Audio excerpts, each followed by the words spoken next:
بسم اللہ الرحمن الرحیم۔ السلام علیکم ورحمۃ اللہ وبرکاتہ۔ وتعز من تشاء وتذل من تشاء، تو جسے چاہے عزت دے دے، جسے چاہے ذلت دے دے۔ ناظرین گرامی، ہمارے پڑوسی ملک بھارت سے آئی ہوئی یہ خبر اس ٹائم سوشل میڈیا پہ بڑی تیزی سے وائرل ہو رہی ہے، بڑی تیزی سے اس ٹائم دنیا کے چپے چپے میں یہ خبر پھیل رہی ہے، دنیا اس کو دیکھ رہی ہے۔ وہ وقت آ گیا ہے جس کا بھارتی مسلمانوں کو بہت اشد ضرورت ہے، بہت وقت سے بھارت مسلمان اس کا انتظار کر رہے تھے۔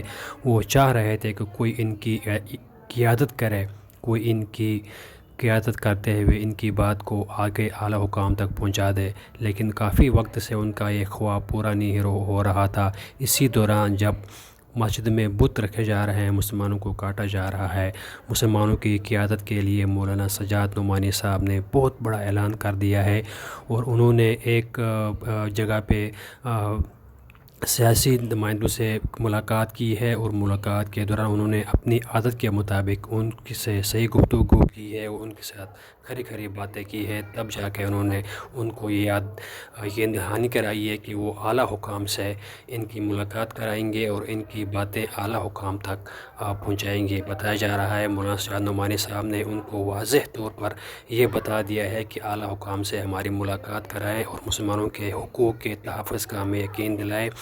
اگر ایسا نہیں ہو سکتا ہے تو ہمارے پاس دوسرے قدم اٹھانے کا بھی آپشن ہے، انہوں نے بتایا ہے۔ انہوں نے میڈیا سے باتیں کرتے ہوئے یہ بات بتائی ہے کہ ہم ایک تحریک شروع کر رہے ہیں، اگر ہمارے یہ مسائل اور ہمارے یہ چیزیں انہوں نے نہیں مانی، مطالبہ ہمارے اعلیٰ حکام تک نہیں پہنچا، تو ہم پورے ملک میں مسلمان اکٹھا ہو کے ایک تحریر چلائیں گے، اپنے حقوق کے تحفظ کے لیے ایک بہت بڑی تحریر شروع کرنے والے مولانا سجاد نعمانی صاحب کی اس اقدام کو ہم سراہتے ہیں، اور اللہ تعالیٰ ان کی اس اقدام میں ان کو کامیابی عطا فرمائے۔